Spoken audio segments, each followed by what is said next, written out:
Hi class, I am LKS Patel, biology faculty.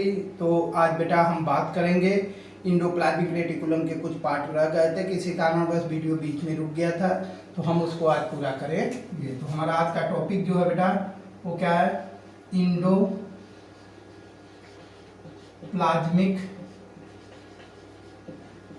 Reticulum. Okay, मैंने क्या बताया बेटा, इंडोप्लाज्मिक रेटिकुलम। मैंने एक स्पेशल डायग्राम आप लोगों को बना के दिया था। सपोज दैट ये मान लीजिए हमारा क्या है, तो न्यूक्लियर मेम्ब्रेन है। क्या है? न्यूक्लियर मेम्ब्रेन है।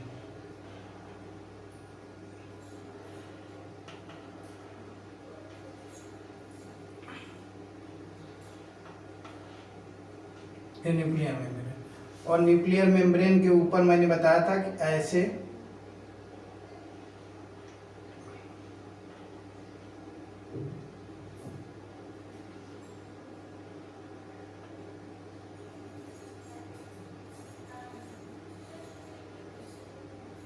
इस तरह से लगा होता है इंडोप्लाज्मिक रेटिकुलम। और ये मान लीजिए हमारा क्या है बेटा, ये सेल मेम्ब्रेन है। ये इसे हम क्या बोलेंगे, तो इसे सेल मेम्ब्रेन बोलेंगे। प्लाज्मा झिल्ली, जिसे हम क्या बोलते हैं, प्लाज्मा झिल्ली बोलते हैं। और कुछ इंडोप्लाज्मिक रेटिकुलम यहाँ से निकले होंगे और इस तरह से आके यहाँ पे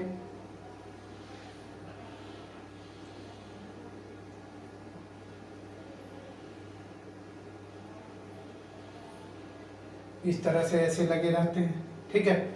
और यहाँ पे वेसिकल के फॉर्म में रहते हैं और इस तरह से यहाँ पे लगे रहते हैं। मैंने कल उस दिन आप लोगों को ये डायग्राम बताया था, या और ये भी बताया था आप लोगों को बेटा कि स्पेशली कुछ जगहों पे, कुछ इंडोप्लाज्मिक रेटिकुलम पे छोटे छोटे राइबोसोम्स पाए जाते हैं। क्या पाए जाते हैं? राइबोसोम के कण पाए जाते हैं, जिनके कारण ये ग्रेनुलस हो जाता है। क्या हो जाता है? ग्रेनुलस, ठीक है। अब कारण क्या है, तो इसे हम क्या बोलेंगे, इसे हम रफ इंडोप्लाज्मिक रेटिकुलम कहते हैं। और इसे क्या बोलते हैं हम बेटा, तो इसे हम स्मूथ इंडोप्लाज्मिक रेटिकुलम कहते हैं, ठीक है। तो कैसे बनता है वेसिकल, मैंने बताया था ये मुख्यतः तीन चीजों से मिलकर बना होता है, सिस्टर्नी, वेसिकल एंड ट्यूब्यूल से मिलने से बनता है। और ये जो होता है स्पेशली न्यूक्लियर मेम्ब्रेन के जस्ट ऊपर होता है। ये पूरे साइटोप्लाज्म में एक साइटोस्केलेटन की तरह एक नेटवर्क तरह की संरचना बनाता है, ठीक है। तो उसे स्पेशली ये वाला तो एक सपोर्टिंग का कार्य करता है। मैंने ये भी बताया था कि इंडोप्लाज्मिक रेटिकुलम बेटा कितने टाइप के होते हैं, तो दो प्रकार के होते हैं। यहाँ तक मैंने बताया था आप लोगों को। पहला एक रफ इंडोप्लाज्मिक रेटिकुलम, जिसे क्या बोलते हैं, ग्रेनुलोलस होता है। ये क्या होता है, ग्रेनुल पाए जाते हैं, ये ग्रेनुलस होता है। और स्मूथ इंडोप्लाज्मिक रेटिकुलम जो होता है ये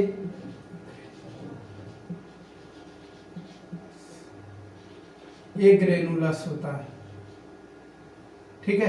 तो ये क्या है, ये ग्रेनुलस। ध्यान से सुनना, मैंने बताया था बेटा आप लोगों को कि जो रफ इंडोप्लाज्मिक रेटिकुलम है वो ग्रेनुलस होते हैं, और स्मूथ इंडोप्लाज्मिक रेटिकुलम एग्रेनुलस, मतलब जिनके सरफेस खुरदुरी होती है वो रफ इंडोप्लाज्मिक रेटिकुलम कहते हैं। जिनकी सरफेस स्मूथ होती है वो क्या कहलाते हैं बेटा, तो वो हमारा स्मूथ इंडोप्लाज्मिक रेटिकुलम कहलाते हैं। पहला पॉइंट, दोनों में अंतर क्या है। यहाँ पे क्या होता है बेटा, स्पेशली इनके सरफेस पे, इनकी सतह पर एटीएस राइबोसोम, क्या, एटीएस राइबोसोम उपस्थित होते हैं। क्या होते हैं बेटा, तो उपस्थित होते हैं, ठीक है। कारण क्या, इनकी सतह पे राइबोसोम जो होते हैं नहीं पाए जाते।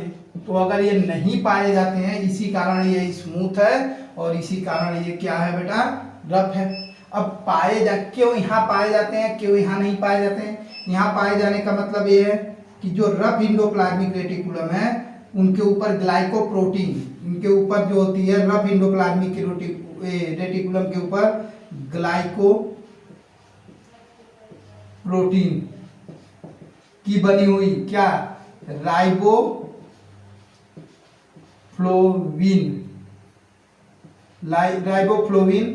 फर्स्ट एंड राइबोफ्लोविन सेकेंड उपस्थित होते हैं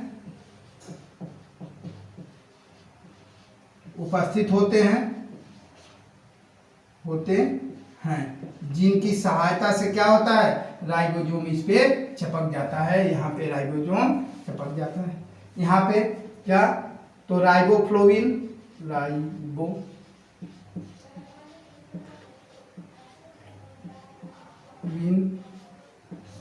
फर्स्ट एंड सेकेंड अनुपस्थित होते हैं,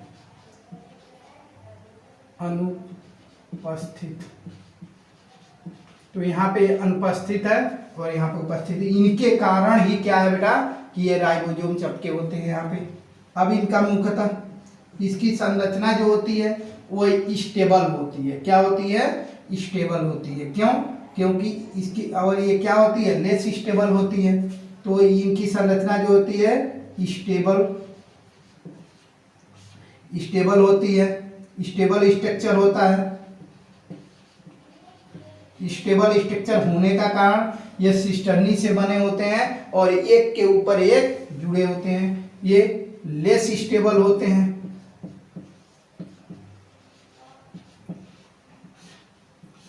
ये क्या होते हैं बेटा, तो लेस स्टेबल होते हैं और वो क्या थे, स्टेबल थे। ठीक है, तो स्टेबल थे और ये क्या है, लेस स्टेबल है। ध्यान से सुनना, दो चीजें आपको समझ में आ गई।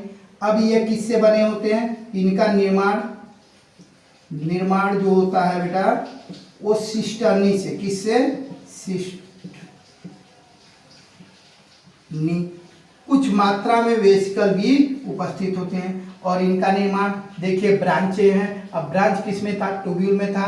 तो इसका निर्माण जो होता है बेटा किससे होता है बेटा, तो ट्यूब्यूल से। किससे होता है, ट्यूब्यूल से होता है। ठीक है, ध्यान से सुनिए। रफ इंडोप्लाज्मिक रेटिकुलम वे होते हैं जो इनके ऊपर ग्लाइकोप्रोटीन जो उपस्थित होता है, राइबोफ्लोविन फर्स्ट सेकेंड, इसकी सहायता से इस पे एटीएस राइबोसोम उपस्थित होते हैं। जिनके ऊपर एटीएस राइबोसोम उपस्थित होंगे वो रफ, खुरदरा, अंतःपरद्रव्यी जालिका, और जिन पे नहीं पाए जाएंगे उनको स्मूथ इंडोप्लाज्मिक रेटिकुलम या अंतःपरद्रव्यी जालिका कहते हैं। ये 80S राइबोसोम पाए जाने का कारण क्या है, तो पाए जाने का एक ही कारण है बेटा कि यहाँ पे glycoprotein riboflavin first and second इनकी सरफेस पे उपस्थित होता है, जिससे ये टीएस राइबोसोम इस पे चिपक जाते हैं।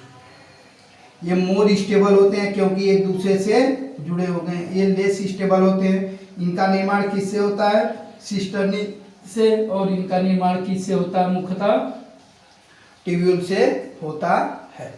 ठीक है, ये अत्यधिक मात्रा में पाए जाते हैं। ठीक है, और वो जो होते हैं कम मात्रा में। ये कहाँ पे पाए जाएंगे, तो ये वहाँ पे अत्यधिक मात्रा में पाए जाएंगे जहाँ पे प्रोटीन की सिंथेसिस होती है या प्रोटीन का स्पेशली सिंथेसिस होती है। ठीक है, तो मुख्यतः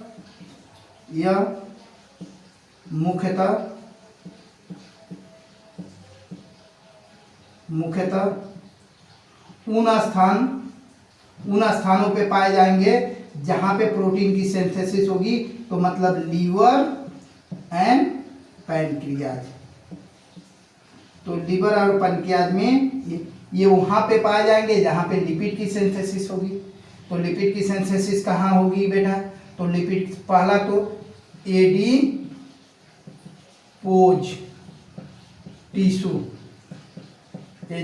टिश्यू और कहाँ पे बेटा, स्मॉल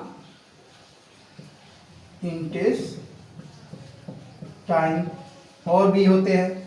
इसके अलावा भी गोबलेट सेल होता है। क्या होता है, गोबलेट सेल होता है। ठीक है, तो जहाँ पर प्रोटीन की मेटाबॉलिज्म होगी, जैसे लीवर है, पैंक्रियाज है, वहाँ पे क्या पाए जाएंगे, रफ एंडोप्लाज्मिक। जहाँ पे क्या लिपिड की मेटाबॉलिज्म होगी, वहाँ पे क्या बोलते हैं, तो ये किसकी सिंथेसिस करते हैं, तो ये प्रोटीन की सिंथेसिस करते हैं। किसकी सिंथेसिस करते हैं, प्रोटीन की। ये किसकी सिंथेसिस करेंगे बेटा, तो ये लिपिड की सिंथेसिस करते हैं। तो ये लिपिड की सिंथेसिस करेंगे और ये प्रोटीन की। देख लीजिए मेन पॉइंट यही है। अब इनके क्या देखेंगे हम बेटा, तो फंक्शन देखेंगे। Function of ER endoplasmic reticulum, मतलब इंडोप्लाज्मिक क्या कर सकते हैं, क्या इंडोप्लाज्मिक रेटिकुलम के कार्य देख लेते हैं। तो सबसे पहला कार्य ये है कि जो स्मूथ इंडोप्लाज्मिक रेटिकुलम है वो क्या कर रहा है, तो ये कोशिका को एक तरह से यहाँ पे स्केलेटन का काम कर रहा है, नेटवर्क बना रहा है, तो यांत्रिक आधार प्रदान कर रहा है। पहला क्वेश्चन यही हो जाएगा, क्या दे रहा है बेटा, तो यांत्रिक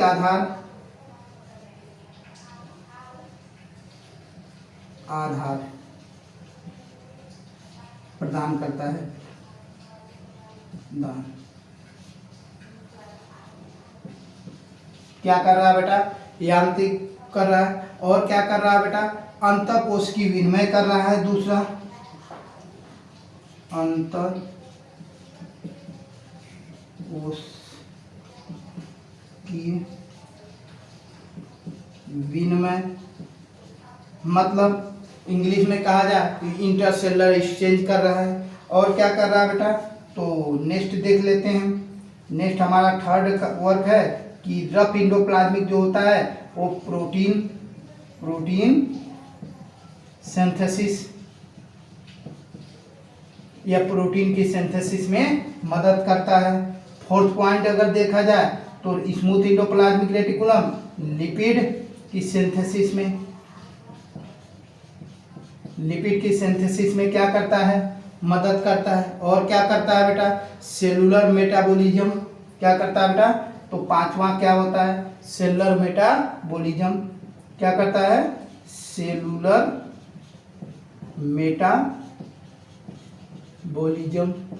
मेटाबॉलिज्म का मतलब क्या हो गया, ध्यान से देखो। तो सेलुलर मेटाबॉलिज्म का मतलब हुआ सेल के अंदर जो भी उपापचय क्रिया होती है उसमें भी हेल्प करता है। और इसके साथ साथ क्या, केंद्रक झिल्ली का निर्माण करता है। क्या करता है, तो 6 काम हो गया। पहला तो देखिए राइबोसोम की उपस्थिति के आधार पर इसको 2 भागों में बांटा गया है, रफ और स्मूथ। जिस पे उपस्थित हो उसे रफ, जिस पे उपस्थित नहीं है उसे स्मूथ। उपस्थिति का कारण है क्योंकि यहाँ पे चिपचिपा glycoprotein riboflavin first and second उपस्थित होते हैं और यहाँ पे वो अनुपस्थित होते हैं, इसलिए वहाँ पे नहीं चिपकता। यह स्टेबल होता है क्योंकि एक दूसरे से जुड़े होते हैं, काफी कंपैक्ट होते हैं, पास होते हैं। ये लेस स्टेबल होता है, क्यों, क्योंकि ये पास नहीं होते हैं। इनका निर्माण में मुख्यतः जो होता है सिस्टर्नी होता है और इनके निर्माण में मुख्यतः ट्यूब्यूल होते हैं। यह उस स्थान पे जहां पाए जाएंगे जहां पे प्रोटीन की मेटाबॉलिज्म होगी, जैसे लीवर एंड पैंक्रियाज। और ये उस स्थान पे पाए जाएंगे जहां पे क्या, लिपिड की मेटाबॉलिज्म होगी, जैसे एडिपो टिश्यू, स्मॉल इंटेस्टाइन। यह मुख्यतः प्रोटीन का सिंथेसिस करेंगे और ये लिपिड की सिंथेसिस। फंक्शन क्या हो गया, तो पहला तो स्मूथ इंडोप्लाज्मिक रेटिकुलम जो है बेटा, ध्यान से सुनो, वो यांत्रिक सहारा प्रदान कर रहा है, एक साइटोस्केलेटन बना रहा है, अंतःकोश की विनिमय कर रहा है, मतलब कोशिका के अंदर जो आदान प्रदान एक्सचेंज होता है इंटरसेलुलर उसको करता है। साथ में रफ इंडोप्लाज्मिक रेटिकुलम प्रोटीन की सिंथेसिस करता है, लिपिड स्मूथ इंडोप्लाज्मिक रेटिकुलम वसा की का निर्माण करता है या सिंथेसिस करता है और सेलुलर मेटाबॉलिज्म में भाग लेते हैं और साथ में न्यूक्लियर मेम्ब्रेन का निर्माण करते हैं। इस तरह से हमारा इंडोप्लाज्मिक रेटिकुलम फिनिश्ड हुआ। अब हम देखेंगे क्या बेटा, तो नेक्स्ट हमारा जो होगा वो होगा गोल्गी बॉडी। क्या देखेंगे, गोल्गी बॉडी।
देखिए बेटा, हम देख रहे हैं किसके बारे में, गोल्गी कॉम्प्लेक्स के बारे में देख रहे हैं। गोल्गी कॉम्प्लेक्स जो है इसे गोल्गी सम्मिश्रण भी कहते हैं, या इसे क्या बोलते हैं बेटा, तो इसे गोल्गी बॉडी कहते हैं। इसकी खोज किसने किया था, तो कैमिलो गोल्गी ने 1898 ईस्वी में तंत्रिका कोशिका में देखा कि न्यूक्लियस के पास कुछ जलिका युक्त संरचना, क्या जलिका युक्त संरचना जो है एक के ऊपर एक स्टार्क लाइक संरचना दिख रही है, उसे इन्होंने गोल्गी बॉडी बोला। ठीक है, अगर गोल्गी बॉडी में लिपिड अत्यधिक मात्रा में पाया जा रहा है तो उसको गोल्गी बॉडी ना कह के इसे लिपोकॉन्ड्रिया भी कहते हैं। पादप कोशिका में गोल्गी बॉडी अनुपस्थित होता, मैंने पढ़ाते समय बताया था। तो जो पादप कोशिका होता है उसमें रसधानी के प्रभाव के कारण गोल्गी बॉडी छोटे छोटे ड्रॉपलेट में टूट जाता है, जिसको डिक्टीरियोसोम कहते हैं। तो पादप कोशिका में इसे किस नाम से जानते हैं, डिक्टीरियोसोम के नाम से जानते हैं। इसके अलावा भी हम बात करें तो इसे आइडोसोम भी कहते हैं। ठीक है, इसे गोल्गी कॉम्प्लेक्स भी कहते हैं, इसे डाल्टन कॉम्प्लेक्स भी कहते हैं। तो अलग अलग जगहों पे अलग अलग इसके नाम हम लोग देते हैं। अब बात आती है कि किन किन चीजों से मिलकर बना होता है। तो स्ट्रक्चर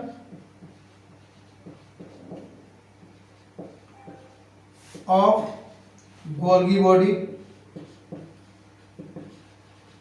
गोल्गी बॉडी का स्ट्रक्चर के बारे में देखते हैं। ठीक है, तो इनके स्ट्रक्चर में मुख्यतः तीन चीजें होती हैं। पहला होता है सिस्टर्नी, दूसरा होता है क्या बेटा, वेसिकल, दूसरा क्या होता है तो वेसिकल होता है, और तीसरा क्या होता है बेटा, तो ट्यूब्यूल होता है, ट्यूब्यूल्स होते हैं। तो ये तीन चीजों से ये भी मिलकर बना था, तीन चीजों से एंडोप्लाज्मिक रेटिकुलम भी मिलकर बना होता है।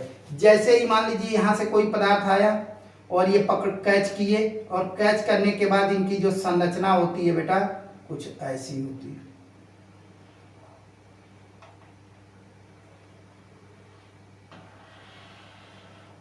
एक के बाद ऊपर एक,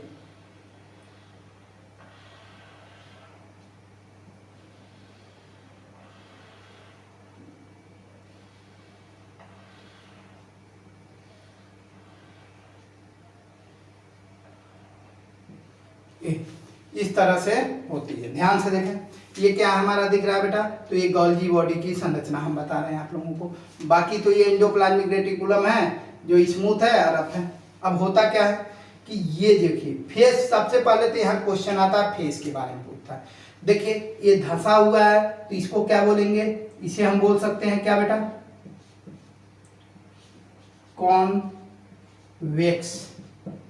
क्या बोलेंगे, कान, एक होता है कॉनकेव और एक होता है कॉन्वेक्स। ठीक है, तो जो एक तरफ धंसा होता है और एक तरफ धंसा नहीं होता है। धंसे हुए भाग को हम क्या कहते हैं, कॉनकेव, और उभरे हुए भाग को क्या कहते हैं, कॉन्वेक्स। ठीक है, तो क्या कहते हैं, कॉन्वेक्स। तो इसे हम क्या कहेंगे, इसे हम कहते हैं, सॉरी,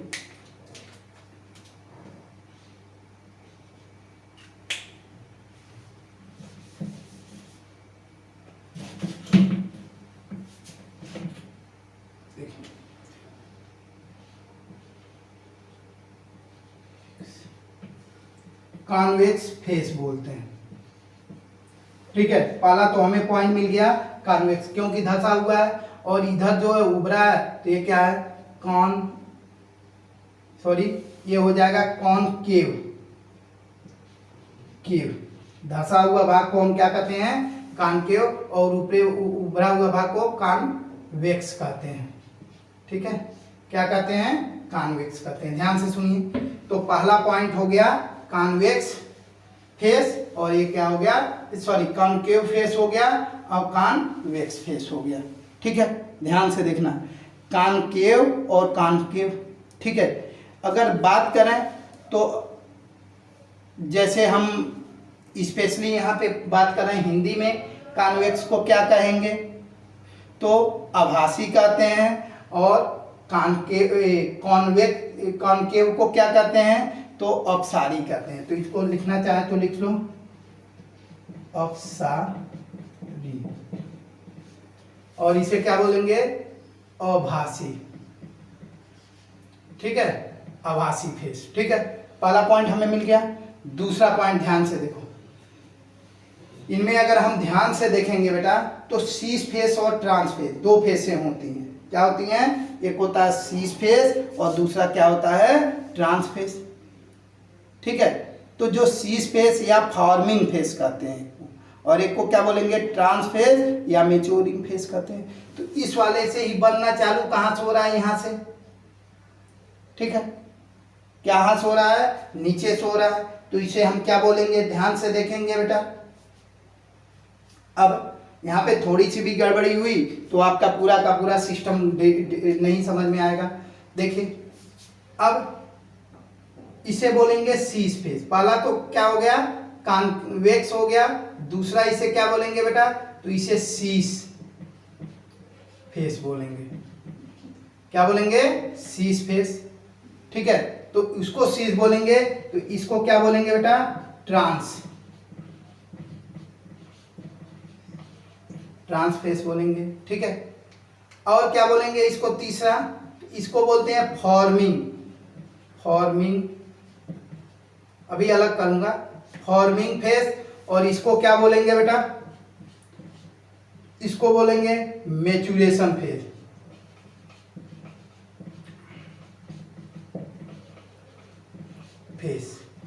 तो तीन नामें हमने आपको बता दी। ठीक है, इसे फॉर्मिंग फेस कहते हैं, सीस फेस कहते हैं, और इनका जो स्ट्रक्चर होता है वो क्या होता है बेटा? तो आभासी होता है। ठीक है, कॉन्वेक्स होता है। ओके, अब बाकी के इधर देखिए, ये धसा हुआ है तो इसे अपसारी कहते हैं, कॉन्केव फेस कहते हैं, या ट्रांस फेस कहेंगे, और या मैच्योरेशन फेस कहेंगे। ठीक है, ये सारी चीजें। और इसे डिस्क वेसिकल कहेंगे। इसको क्या बोलेंगे? तो डिस्क वेसिकल। ओके, ध्यान से सुनना है। यहाँ पे ये हमारा डायग्राम है गोल्गी बॉडी का, मैंने उसी में डायग्राम बना दिया है। ओके, तो जैसे ध्यान से सुना। अब यहाँ पे क्या हो रहा है बेटा? जैसे जैसे यहाँ से मटेरियल बना के ट्रांसफर किया जा रहा है तो उसको रिसीव कौन करता है? तो उसका सीस फेस मटेरियल को रिसीव करता है और किसको धीरे धीरे ट्रांसफर कर देता है? किसे? ट्रांस फेस को। किसको? ट्रांस फेस को। और ट्रांस फेस इसको पैकेजिंग करके और अपने आप से अलग कर देता है, और इसको या तो इंटरसेलुलर या मतलब कोशिका के अंदर काम होता है तो उसका यूज कोशिका के अंदर कर लेता है, या कोशिका के बाहर होता है तो उसका काम बाहर कर लेता है। ठीक है, ध्यान से सुनिए। और क्या होते हैं? ये सारे बने किसके होते हैं? तो सिस्टर्नी के बने होते हैं। किसके बने होते हैं? मुख्यतः सिस्टर्नी के बने होते हैं। यहाँ पे स्टाल्क लाइक संरचना जो होती है, ये के ऊपर अगर देखा जाए बेटा तो इनका कुछ संरचना ऐसा मिलेगा तुमको।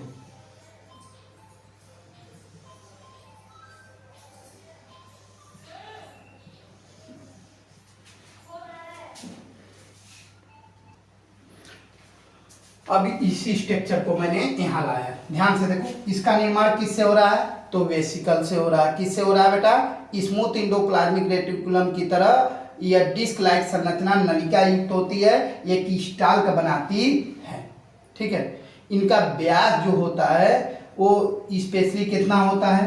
तो इनका व्यास जो होता है 0.5 माइक्रोमीटर टू, ठीक है, 1.0 माइक्रोमीटर होता है। यहाँ देखते हैं, अभी इसको हटाते हैं। कितनी होती है बेटा? तो 0.5 माइक्रोमीटर टू 1.0 माइक्रोमीटर होती है। ओके, ये बने किसके होते हैं? तो सिस्टर्नी के। सिस्टर्नी क्या बनाती है? स्टाल्क बनाती है। एक चीज और कि ये सेल टू सेल वेरी करते हैं। अगर किसी सेल में ये ज़्यादा की अमाउंट में होंगे, किसी सेल में एक कम की अमाउंट में भी होते हैं। क्या होते हैं? किसी में ज़्यादा होते हैं और किसी में कम होते हैं। इनके अंदर जो होता है अपारदर्शी पदार्थ भरा होता है, जिसे क्या कहते हैं? तो उसे नोड्स कहते हैं। क्या कहते हैं बेटा? तो उसे हम नोड्स कहते हैं। ओके, अब देखिए, उसे हम नोड्स कह रहे हैं। नेक्स्ट पॉइंट देख लिया जाए। अब मैंने बताया कि ये देखिए ये वाला फेस मैंने लिखा है यहाँ पे पीछे की तरफ, ये कैसा दिख रहा है, तो आभासी दिख रहा है। क्या दिख रहा है बेटा? आभासी। आभासी को हम क्या बोलते हैं बेटा? इसको बोलते हैं कॉन्वेक्स फेस बोलते हैं। ठीक है, नीचे उभरा हुआ है। इसके अलावा यहीं पे पैकेजिंग रिसीव हो रहा है, ये आया और ये रिसीव कर लिया, यहाँ पे बन के आया, ये रिसीव कर लिया। तो ये रिसीव कर रहा है, तो स्पेशली इसे फार्म बना रहा है, तो इसे क्या बोलते हैं? फॉर्मिंग फेस बोलते हैं। वहाँ बनाने का कारण है। ठीक है, तो अगर ये आभासी है तो ये वाला भाग ऊपर वाला अगर कहें तो अपसारी है। अपसारी है जिसे क्या कहते हैं? कॉनकेव कहते हैं फेस। कैसा फेस है? कॉनकेव है। ये फॉर्मिंग फेस है, तो ये क्या है बेटा? तो ये मैच्योरेशन फेज है। कौन सा फेज है? मैच्योरेशन। ये मैच्योरेशन फेज है, ये फॉर्मिंग फेज है। दो चीजें हो गई। तीसरी चीज देख लेते हैं ध्यान से। इसे हम क्या बोलते हैं? सीस फेस बोलते हैं। क्या बोलते हैं? Cis face. तो इसे हम क्या बोलेंगे? इसे हम बोलेंगे ट्रांस फेस। तो इसे हम क्या बोलेंगे बेटा? ट्रांस फेस बोलते हैं। तो एक क्वेश्चन ये आ जाता है पहले कि जैसे कॉन्वेक्स फेस किधर है? तो न्यूक्लियर मेम्ब्रेन की तरफ है। ये टूवर्ड किसके है? तो केंद्रक की तरफ। केंद्रक। ये किसकी तरफ है? केंद्रक। ये किसकी तरफ है बेटा? तो प्लाज्मा ज्यूदर मेम्ब्रेन, या कह सकते हैं क्या? Plasma membrane. एकदम क्लियर। क्या बोलेंगे इसे? प्लाज्मा मेम्ब्रेन बोलेंगे। तो प्लाज्मा मेम्ब्रेन की साइड में मैच्योरेशन, ट्रांस और कॉनकेव फेस है। देखिए ये इस साइड है, और न्यूक्लियर मेम्ब्रेन पीछे है, तो वहां पे कॉन्वेक्स, फॉर्मिंग फेज और मैच्योरेशन फेज है। ठीक है, यहाँ पे जो सीस फेस और ट्रांस फेस दोनों के सतह जो होते हैं आपस में अलग अलग होते हैं। सतह पूर्णतः आपस में अलग अलग होते हैं, लेकिन ये एक तरह से सिस्टर्नी से जुड़े हुए होते हैं। समझ में आया कि नहीं? क्या होते हैं? ये सिस्टर्नी से जुड़े हुए होते हैं। जो सीस फेस होता है, इंडोप्लाज्मिक रेटिकुलम द्वारा जो मटेरियल बनाया जाता है उसको रिसीव करता है, और रिसीव कर को किधर भेज देता है? मैच्योरेशन फेज में। मैच्योरेशन फेज में जाने के बाद ये क्या करता है बेटा? तो मैच्योरेशन फेज में जाने के बाद यह उसको क्या करेगा? वेसिकल से उसको पैक करेगा और अपनी बॉडी से निकाल देगा। अपनी बॉडी से क्या करेगा बेटा? उसको अपनी बॉडी से उसे निकाल देगा, और फिर या तो वो इंटरसेलुलर या तो इंटरसेलुलर, या तो सेल के अंदर ही उसका यूज हो जाएगा या सेल के बाहर उसका यूज होगा। ठीक है, समझ आया कि नहीं? तो ये क्या, इसे इसलिए दो प्रकार के वेसिकल होते हैं। एक होता है ट्रांजिशन वेसिकल और दूसरा होता है परिपक्व वेसिकल। तो समझ में आ गया कि नहीं? तो गोल्गी बॉडी, ये चीजें क्लियर हो गई। कौन किस तरफ है, कैसे इसका निर्माण हुआ है? स्मूथ इंडोप्लाज्मिक रेटिकुलम से। इंडोप्लाज्मिक रेटिकुलम जो चीजें यहाँ पे रिलीज कर रहा है उसको ये क्या कर रहा है? कैच कर रहा है, और कैच करने के बाद मैच्योरेशन फेज को दे रहा है, वहाँ पे उसको वेस्कुलाइज कर रहा है और फिर रिलीज कर दे रहा है। अगर कोशिका के अंदर कार्य है तो इसका कोशिका के अंदर कार्य होता है, नहीं तो कोशिका के बाहर यूज है तो कोशिका के बाहर होता है। ठीक है, तो ये तो हो गए क्या बेटा? सिस्टर्नी। दूसरा हम बात करेंगे ट्यूब्यूल का। तो ट्यूब्यूल का विशेष यहाँ पे कुछ ज्यादा योगदान नहीं है। ये जो था जानते ही हैं आप, शाखित होता है, अनियमित होता है। यह सिस्टर्नी को संयोजित, मतलब यहाँ पे सिस्टर्नी को ये क्या करता है बेटा? तो यहाँ पे यह सिस्टर्नी को संयोजित करने का कार्य करता है। दोनों तरफ सिस्टर्नी को ये क्या करेगा? तो सिस्टर्नी को संयोजित करने का कार्य करता है ट्यूब्यूल्स। फिर आता है क्या बेटा? वेसिकल। वेसिकल्स जो होते हैं ये क्या काम करते हैं, तो जो यहाँ से रिसीव करके दिया गया था उसको पूरी तरह से कवरअप करते हैं, या कवरअप करके पैकेज करके कोशिका के अंदर या बाहर, तो दो तरफ का होता है, एक ट्रांजिशन और एक परिपक्व। तो ट्रांजिशन जो ट्रांसपोर्ट में हेल्प करता है, अब परिपक्व होने के बाद परिपक्व होता है और उसके बाद ट्रांजिशन उसे इंट्रासेलुलर या एक्स्ट्रासेलुलर में भेज दिया जाता है। तो ये तो हो गया गाल्गी बॉडी का स्ट्रक्चर। ओके, अब गाल्गी, अब बेटा क्या देखेंगे, गोल्गी बॉडी के कार्य। तो पहला कार्य गोल्गी बॉडी का ये है कि माइक्रोमोलिक्यूल दीर्घ अणुओं का क्या करता है, श्रवण करता है। दूसरा जो शीश फेस है वो इंडोप्लाज्मिक रेटिकुलम को ग्रहण करेगा और उसे क्या करेगा, रासायनिक पदार्थ में रूपांतरित कर देता है। किसमें, रासायनिक पदार्थ में रूपांतरित कर देता है। जैसे अगर देखा जाए यहाँ पे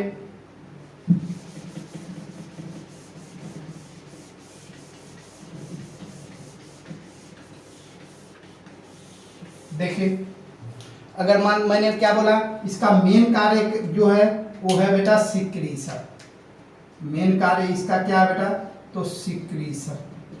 सिक्रीशन जो है इसका क्या है, मेन का सिक्रीशन ऑफ माइक्रो मॉलिक्यूल का ये सिक्रीशन करता है।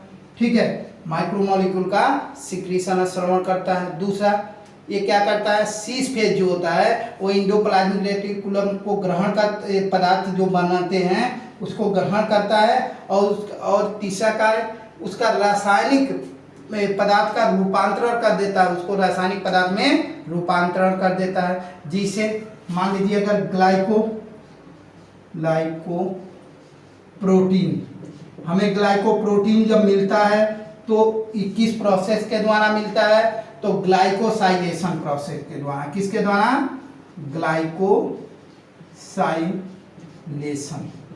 ग्लाइकोसाइलेशन प्रोसेस होता है और वो बना देता है क्या, ग्लाइकोप्रोटीन। उसी तरह दूसरा चीज किसका निर्माण करता है, ग्लाइकोलिपिड का।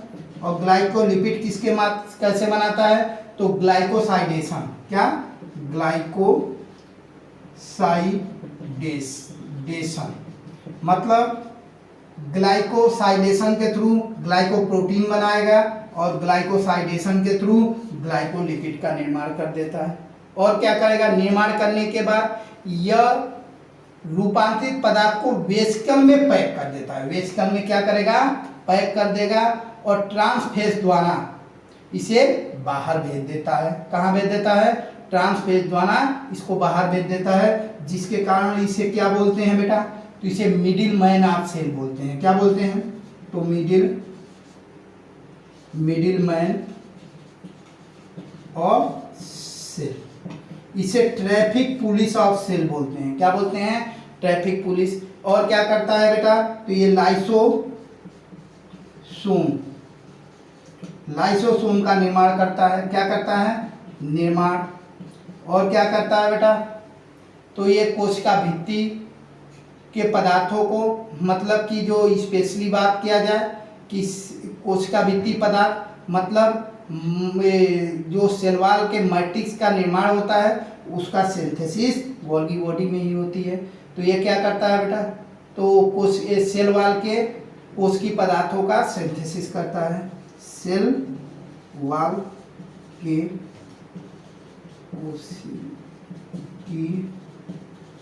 कोशिकी पदार्थ का सिंथेसिस करता है। ठीक है, तो कोशिकी पदार्थ का सिंथेसिस करता है। और क्या करता है बेटा, तो सेल डिवीजन के समय सेल प्लेट का निर्माण करता है। क्या, सेल प्लेट का निर्माण कब, तो कोशिका विभाजन के समय। और शुक्राणु जनन में एक्रोसोम का निर्माण करता है। शुक्राणु में एक्रोसोम का निर्माण करता है। तो एक्रोसोम का निर्माण करता है। इतने कार्य है। पहला क्या है, मेन कार्य इसका सिक्रीशन है। माइक्रोमोलिक्यूल को वो कोशिका के अंदर और कोशिका के बाहर भेजा जाता है। ये उन अंगों में ज़्यादा पाए जाते हैं जहाँ पर सिक्रीशन होता है, जैसे ग्लैंडुलर पार्ट में गोल्गी बॉडी अधिक पाए जाते हैं। ठीक है, और क्या करेगा बेटा, सीस फेज द्वारा ये इंडोप्लाज्मिक रेटिकुलम सबस्टेंस को ग्रहण करेगा जो पदार्थ था, और उसका रासायनिक रूपांतरण करके ग्लाइकोसाइडेशन द्वारा ग्लाइकोप्रोटीन का और ग्लाइकोसाइडेशन द्वारा ग्लाइकोलिपिड का निर्माण करता है। ये और क्या काम करता है बेटा, तो ये स्पेशली जो पदार्थ होते हैं उसको वेसिकल में पैक करके ट्रांसफेज द्वारा बाहर भेज दिया जाता है, इसीलिए इसे मिडिल मैन ऑफ सेल या ट्रैकिक पुलिस कहते हैं। यह लाइसोसोम का निर्माण करता है। एक कोशिका के मैट्रिक्स के पदार्थों का भी सिंथेसिस करता है, और ये कोशिका विभाजन के समय सेल प्लेट का निर्माण करता है। और क्या करता है बेटा, शुक्राणु जनन कोशिका जो होती है उसमें एक क्रोमोसोम का निर्माण करता है। इस तरह से हमारा गार्गी बॉडी फिनिश हुआ। Thank you.